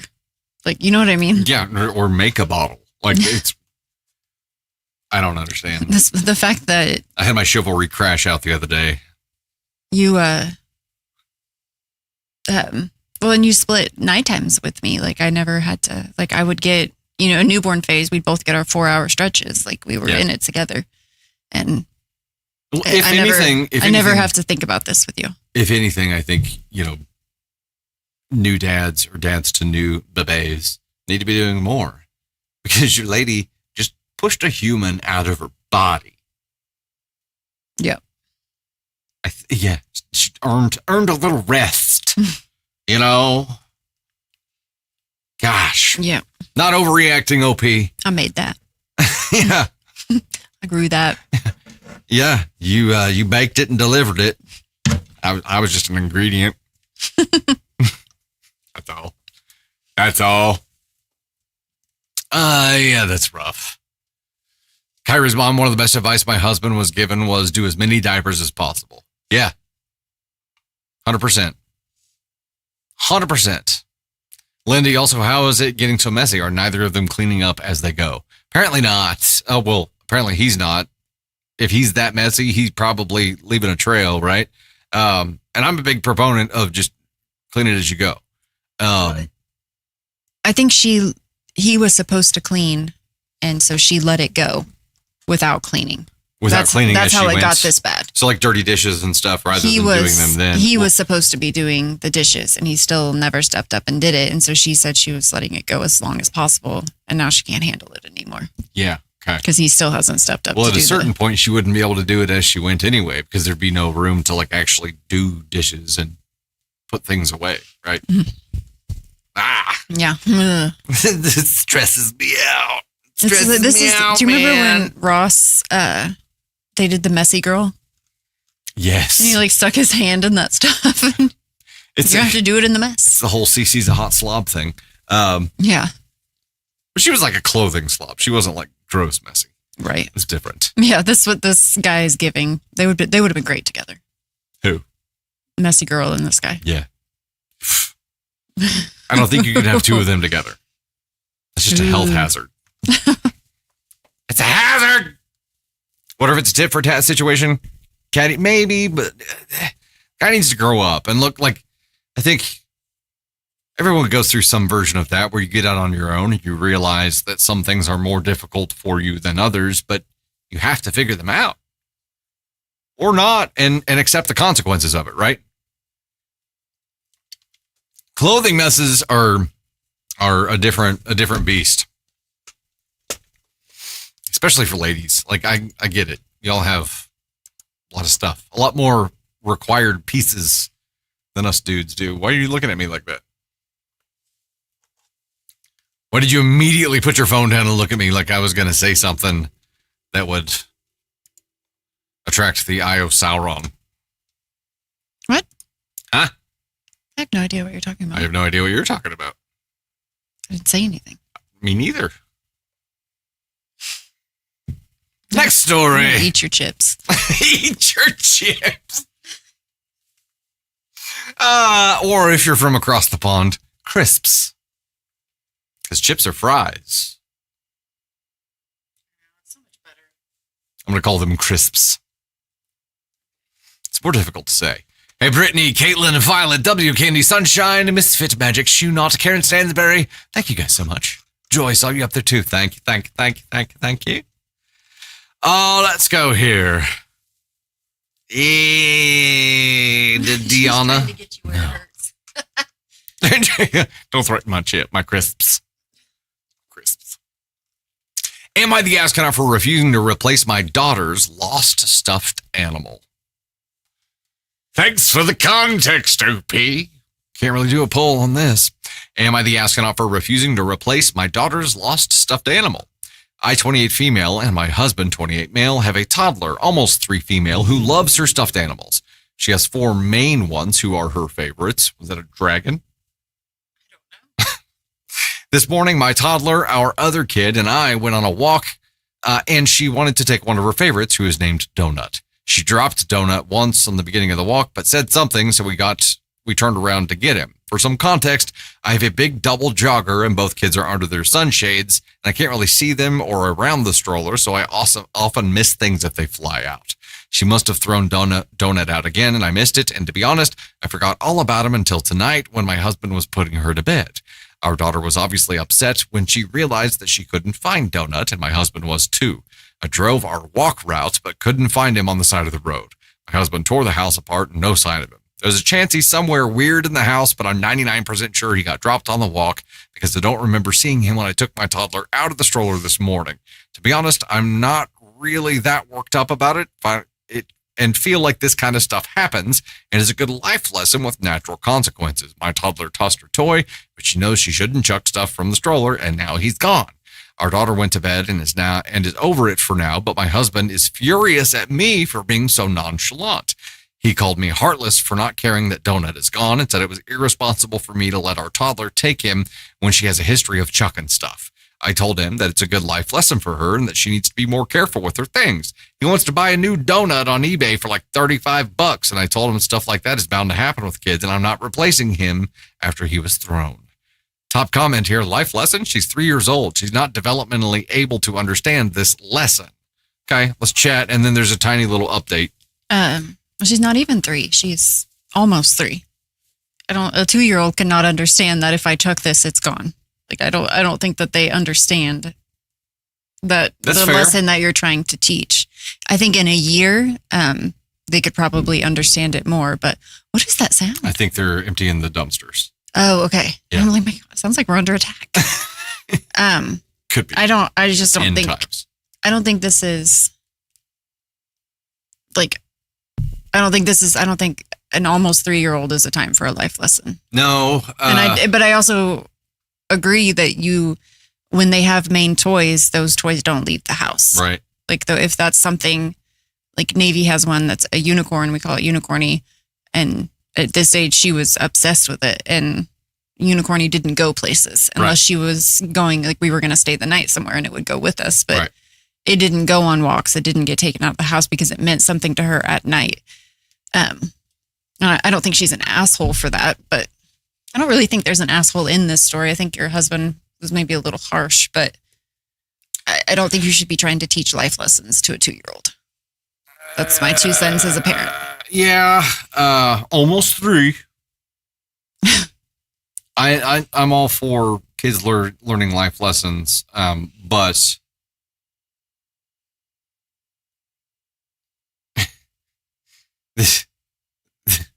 I don't know. It doesn't feel like that much effort to just keep looking for the stuffy, or I would have bought it already. Like it would have been on the way with rush shipping. Well, you need a backup when they have a favorite toy, and it's like hers was like a really cheap stuffed animal, and we ended up getting a backup. It's like a Halloween backup. Yeah, what's backup though? It's a witch unicorn. Yep. But yeah, because she liked it so much and it was so cheap, and so I think it's probably it's a lesson for both of you. And next time you go on a run with a stuffy like that, either high value stuffies cannot go, only things that won't be missed if chucked, or it is fastened somehow. Like it's what we did. Buckle it in with her lovies. Have little pet like stuffy leashes. You know what I mean? There are ways to secure it. Mm-hmm. So do something. But this, from your 3-year-old's perspective, you just don't care. And I'm sure that breaks their fucking world, right? I'm sure to a 3-year-old seeing that you don't care that donut is gone, and you're like, well, donut's never coming back. Tough shit, kid. This 3-year-old is like, my mommy doesn't love me. You know what I mean? Like that's how big of a deal it is to them. It's heartbreaking. I just don't think there's the mental capacity for that kind of life lesson of I threw it, it's never coming back. I mean, kids that age throw stuff all the time. So double checking when you get home, it's a good thing too. Yeah. It's so tough though. Like as a parent, like you're busy. You got I think you're rushing somewhere, you're rushing back from somewhere, and you've got like 20 things. 2 small kids, carrying. 100%. And then when they get to that age where they can finally carry their own damn water cup in from the car, it's like hallelujah. And then they can never fucking remember it. It's because she's mine. Every time I'm like, Navy, where's your water cup? I don't know. I'm like looking in the usual spots. Did you leave it in your mom's car? Maybe. I'm like, okay. Walk your back. Now she's old enough for life lessons, so you walk your ass back out there and you get your water cup. She is old enough for the life lessons now. We're working on it. I didn't say walk your ass back out there. Well, but, like if she or if she gets out of the car and leaves the door open, I'm like, you march back out of the house and you go to the car and you shut the door because now it's time for life lessons like that. But today she had left the home office door open and a drawer with her swimsuit drawer open in there. And I was like, hey, get back in here and fix all of this. All of it. Yeah, you could definitely tell where she had been. Right. All right. Here is the update. Small update. We re-walked the loop this morning looking for Donut and found him. A neighbor had picked him up out of the street and moved him to the curb next to their mailbox. So easy to spot when walking, but not so easy to see from a car. Oh, yeah. So you didn't expect Donut to be hanging out by the frickin' mailbox. This is like a turtle boy from Bluey. Oh, I'm such a cute episode. Turtle boy. Well, thank goodness. Now Donut has a good story to tell. And now he's been through it. Dad has probably already bought the $35 eBay donut, and you can stick it in the closet or in storage as an insurance policy in case anything ever happens to Donut 1.0. I feel like OP learned a life lesson. Yes. And that's don't let the important toys go on walks with you. And always double check for the toys that you do take. And but also, I do agree with the stroller thing. It is hard to see sometimes. I think understand the worldview of a 3-year-old. Like the world's not that big. You know what I mean? And Donut was probably 20% of this kid's world. I want my toy and I want it now. Yeah. It's like the 3 stable characters in this kid's life might be mom, dad, and Donut. You know what I mean? Like Freckles says, Coach, why won't you throw the ball, child? Because when you throw things, they never come back. Oh, you know? I'm glad they found the toy, though. That's fair. 100%. And that kid finds a tetherball pole someday and it's like, what the fuck? I threw it and it came right back and it hit me. She said, my husband is furious at me for being so nonchalant. There's probably... I'm very chalant. very chalant. Very chalant. Chalant. Kat says, my kid has a stuffed lobster. We had to get special privileges to get into a locked building at 8 p.m. Aw. That's what I would be. That's above and beyond, right? Yeah. Well, you would be going to do that. Yeah. Yeah. Feel like we left it here. Please go get it. I definitely would. And on the way there, I would already be looking up the replacement to see if it was available and how fast it could be there. There'd be some story cooked up. Oh yeah, Lobby the Lobster had to take a little trip, but said he'd be back in 3 to 5 business days. So don't worry. He'll have a good story to tell you. Oh gosh, a Beanie Baby Chihuahua. Call me Melty. Aw. Man. I remember those. I get it. Are you ready for the next one? I still have my blanket. It wasn't allowed to go places. Yeah, apparently. What was it missing for like just one night? You found it yesterday, and I heard from the other room, oh, my blanket. And I look up, she's got it like this. But I didn't know it was missing. It's so comforting to me. It just feels comforting and it's cold. I don't have a thing like that. I know you would never understand. Like I don't feel like you attach to things like that. I cried when we traded my car in, so there's that. I get attached. I have things. I'm quirky. I think something's wrong with me. We'll talk about that later. Lobster had to work the overnight shift. Yeah, there you go. Exactly. It's Sebastian. He's got a lobster family to feed. He went down to see The Little Mermaid. And yes, he had to go check on Ariel. He'll be back. Don't worry about it. All right, here we go. Let's dive into the next one. Wait, okay. We need to answer this. Am I the astronaut for refusing to replace my daughter's lost stuffed animal? I think trying to teach a life lesson to a 2-year-old makes you an ask on 3. But that's just should have done it differently. I would agree with that. And for refusing to replace it, it's just it's a should have done this differently. It is your nonchalant attitude. Yeah. Be more chalant. But we're also very like, I don't know. I'm saying this as a person who has a blanket. And if something happened to it, I would be like, I need you to be chalant. And I'm saying this as a dad who would probably do too much to spare my children from pain. So those two things combined. Yeah. Be more chalant. All right. That's true, Lady V. She said you're a military kid. It's not abnormal to get attached to things. Oh, yeah. Yeah. That makes sense. And I was not. So that was I've told this story before, but I lost it for it was probably 2 weeks to a month that I lost it. And I could not find my blanket anywhere. And I cried and I cried and I cried. My mom looked everywhere, searched the whole entire house. And my blanket wasn't allowed to leave the house. I had to stay in my room. And I couldn't find it. And I had to play, the little play washer and dryer. And I opened it one day to do a load of laundry for my dolls. And it was in there? And there it was. And then I cried again. And I'm like, it's back. I've missed it so much. My mom's like, I would have never thought to look in there. I can't remember ever having a thing.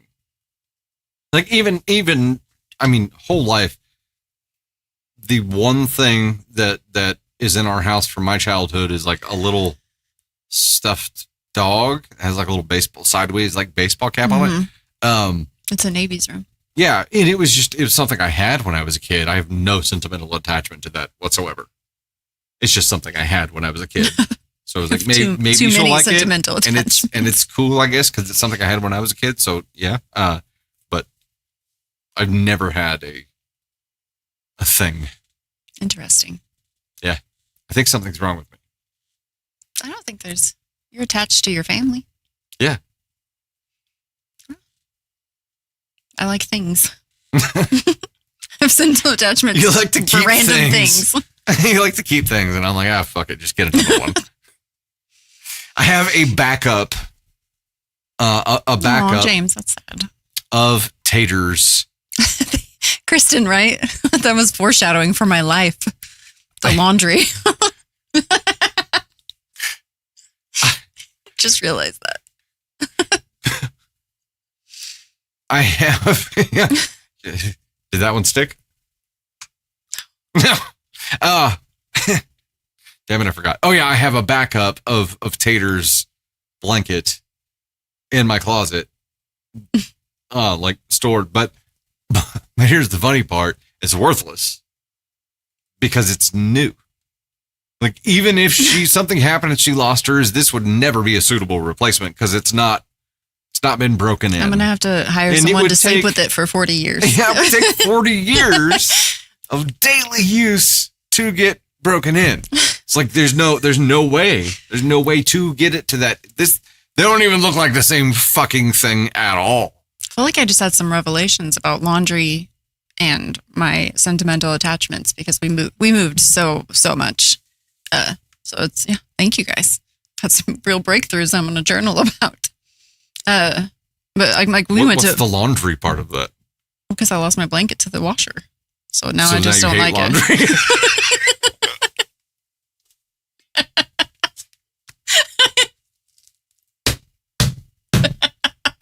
Oh. So now now there's an excuse. She never did enough load of laundry ever again. I can do towels all day long. Thanks. Don't come at me with my own clothes. Thanks, guys. Yeah, here's what's funny. Every once in a while, I'll be like, you know what? I'm gonna do her a favor, and I'm gonna do this basket. I'm gonna wash and dry, and fold and prepare to put away this load of laundry for her.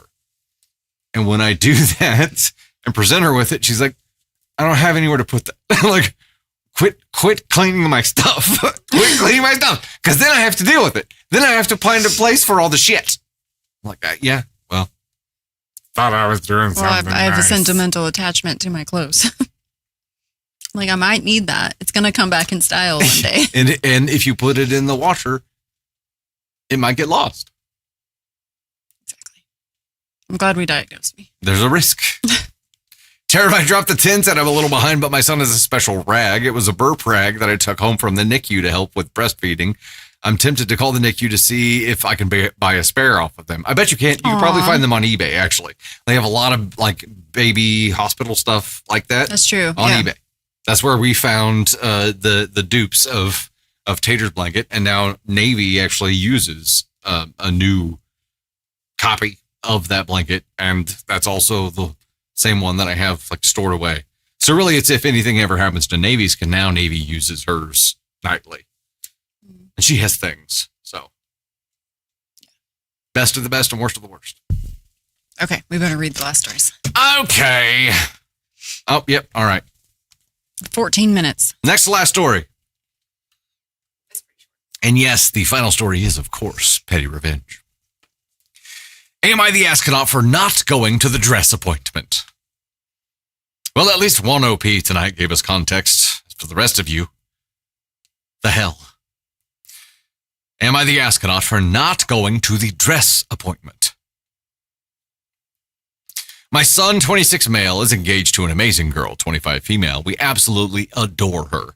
She has honestly 180'd my son's life, and we are so grateful for that. Today, she had her wedding dress appointment. Some background for context. They're getting married early next year. Venue's booked, photographer booked. Things are moving along. My future daughter-in-law has a specific vision, and I'm all about it. Weeks ago, I offered to start visiting garage sales to acquire the candelabras to start painting them to match her vision board. Her mom lost it. My son told me about the argument. She was upset that I took it upon myself to start so early, finding the mismatched decor. She argued with future daughter-in-law about it and just didn't understand why I was inserting myself. Her mom also had a problem with my booking tastings at different restaurants and not running it by her first or buying the food for the event. She also argued as to why I needed to do this so early. Needless to say, every time I've attempted to check things off a list, it has been met with, why is she doing that for your wedding? Conversations. This brings me to last week when I was invited. Obviously, I was touched that she wanted me to go, but I ultimately decided not to go. I let her know I just didn't feel it was my place. My husband and I discussed it, and I just didn't want to cause even more issues. My future daughter-in-law and son are upset with me. Apparently, future daughter-in-law and her mom argued over it already, and future daughter-in-law told her mom to get over it. Personally, I just don't want there to be issues with them, so I feel removing myself to let them enjoy the process is the right thing to do. Am I the astronaut? Top comment, wow, you're in for a long life with this family. Wait until daughter-in-law gets pregnant. Oh my. The argument about who sees the newborn first will be even worse. OP responds, laughing, crying emojis. Luckily, the who will see the newborn first argument will never happen. I am the wait in the waiting room, pop in with her favorite dinner after recovery kind of mom. This is a chill mother-in-law. She's chill, but, okay. So she says, I don't want there to be any issues. I feel like what you need to say very clearly is, I am not comfortable being around your mother because she has been so venomous thus far. Yeah. That is the issue. And then what she says, where she's like, I already fought for you to be able to go there. Be like, I understand and I appreciate you doing that for me to give me the ability to, but I am telling you, I will be uncomfortable being in the presence of this venomous woman because of how she has treated me thus far. And I feel like that's a boundary, right? That's like, I will not allow myself to be treated like this. I agree. And there could be a compromise there. There could be a, hey, you know what? If your mom promises to behave and not be a snarky ass biznatch, maybe. You know that negative energy has got to be just like flowing off of bride's mom every time she's around. It would not be an enjoyable experience. No, it's definitely a weird issue. Like and she's not even really, she's just trying to help them move the process along. And bride's mom is like, why is she starting so early? I'm like, well. Oh, she's a mother of the bridezilla. And I'm like, that's like she is taking this as her moment and doesn't want anyone else. Well, that sounded momzilla of the bride. I know. There we go. That's in my head. I thought about it before I said it. And I was like, momzilla of the bride. Yeah. Momzilla of the bride works. Yeah, it works too. She wants complete control of everything here. And for things that you are paying for, I think you probably get to take some initiative on those things, you know? But she wants to be the final boss. She wants every decision and every thought to be run by her. And ultimately, your son and future daughter-in-law need to determine their hierarchy and their process. And if they are like, yes, we need to put everything to a group vote. Here's the group chat, or here's the process for that. Here's the protocol, whatever. Gosh. But right now, she's trying to be a dictator of their wedding. It is not hers. Yeah, bride's mom is going to end up making her daughter miserable. She's going to drive her away at holidays. She's going to bitch. I'm glad that the daughter-in-law already told her mom to get over it. But OP's son, I mean, and like chat's saying, it's his wedding too. Like he has a part in this wedding. It's not just about the bride. It's about them together. And I feel like this is going to be so messy through every stage of life with bride's mom. So they need to set some boundaries now. Yeah, I agree. That's what, nip it in the butt now. Nip it in the bud. Nip it. Is it the bud or the butt? I think it's the bud. Bud. Nip it in the bud. Now. Colorninius dropped the 5, said, so thankful to finally catch a live on my nights of staying with my grandmother at the hospital, and y'all have kept me laughing. Thank you both. Aw. Hell yeah. Thank you. Thank you for hanging out with us. I'm glad you caught alive. Heck yeah. Caring for elder parents and grandparents is no joke. So good on you. It doesn't have to be a pissing match between mother-in-laws. It doesn't have to be. But I feel like a lot of the time it is. This is probably one of those issues where mother and father of the bride are giving more money and therefore feel entitled to. Yeah, but she's talking about buying absolute control candelabras at garage sales to help match this vision. And it's like, you should start early. You should have it and check it off and store it versus waiting till the last minute and not finding what you need. And mom's just bitching to bitch. So I don't know. I do feel bad for OP. NTA, 100%. I feel bad for OP as well. I do feel like her son and future daughter-in-law need to set some boundaries now for everyone's sake. Yeah. For everyone. So that here's how it's going to go, right? Like, this is the communication, this is the protocol, this is the thing. So do that. But yeah, I agree. OP, NTA for you. The earlier the better, probably, logistically. But then there's also a scenario here where the things that OP finds at garage sales to paint and match the vibe aren't what future daughter-in-law is exactly envisioning. But then there's like a guilt factor. So you have to use them, right? There's potential messiness there too. So my point is just boundaries, protocol. Set it in place to prevent bullshittery. Or mom doesn't like the vision, is hoping they'll wait until the last minute so she can force her vision. Dark Lord, that's probably the call. She wants more control and doesn't agree with future daughter-in-law's wishes. Probably. Righty. We're ready to dive into the last one. Throat just made a really weird noise. You all ready for the final story of the night? Revenge on scumbag porch. pirates. Arr. Last weekend, I got a $25 part delivered to my apartment to repair my car. Couldn't find it and checked the image of where they left it. The delivery driver left it outside the complex on the fucking sidewalk. We have a mail room and my packages have always been delivered inside, so I don't know why it was left there. I'm in a sketchy city, so naturally it was gone in hours. I was fuming because it's a fucking $25 oil pressure sensor and now my car is stuck immobile. It meant more to me than $25 and they can't do anything with it. What do these jackasses seriously expect to loot? An iPad? Give me a break. Later that day, I changed the oil in my girlfriend's car and hatched a brilliant idea. After pouring the used oil back into the empty 5-quart container, I put it into an empty, tall shipping box, crossed out the name on the label, and neatly taped it back up with shipping tape with the container uncapped. I carefully placed it outside the apartment building in the same spot. The geometry of the box is natural to hold sideways, so when the morons hastily steal it and run back to their car, it's going to instantly spill everywhere and soak the box and inside of their car. Next day, of course, it was gone. Naturally, I don't know if I got revenge on the same thieves that stole my package, but in my mind, it doesn't matter. All porch pirates are pieces of shit. I hope the free oil pressure sensor was worth it, dumbasses. Oh, man. Not just oil, used oil. Depending on, how long it was in there, what kind of car it was in. It could have been nasty.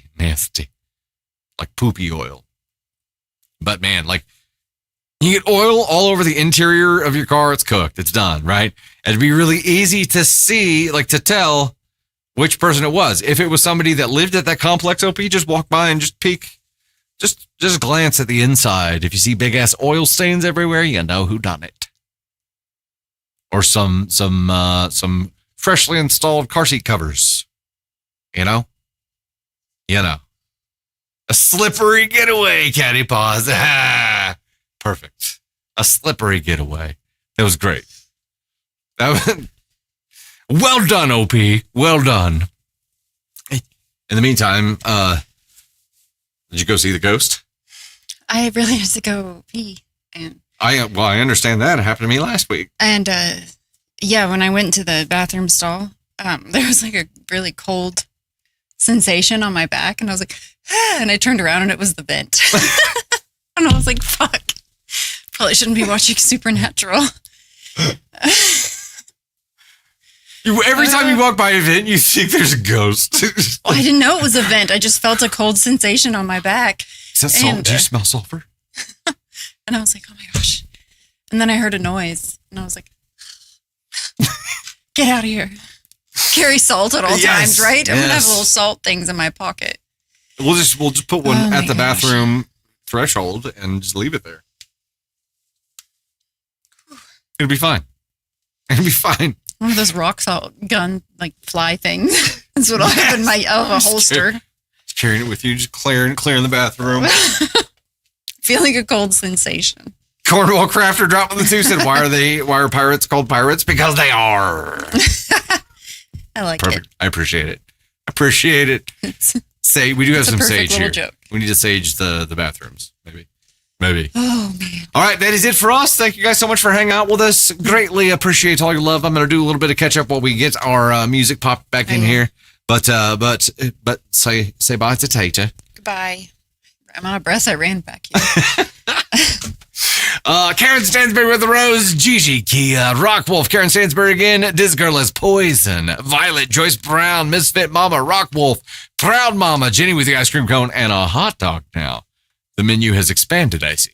Brittany, Caitlin Pelletier, Art, Violet, W. Candy, Sunshine, Misfit, Shoenot, let's see, Joy, Proud Mama, Mama B. Thank you guys so much for the love. Greatly appreciate it. Hope you have a fantastic week. We'll see you Wednesday for the normal live, and 99% sure that Thursday night will be YouTube members only live. We will confirm that. TikTok members only live. Okay. Snap. Sorry. TikTok members only live. I get confused sometimes. Thank you guys so much for the love. We will see you Wednesday. Margarita sent out another gifted membership on the YouTube side. Phoenix, Welcome to the Gosh Heck Thunder Crew. Heck yeah. Be able to reap some benefits of that. Well, actually, immediately you have a shit ton of content that you can go access now. The members only content on the YouTube side is just massive. Big old library. Go check it out. See you guys soon. Bye. Night.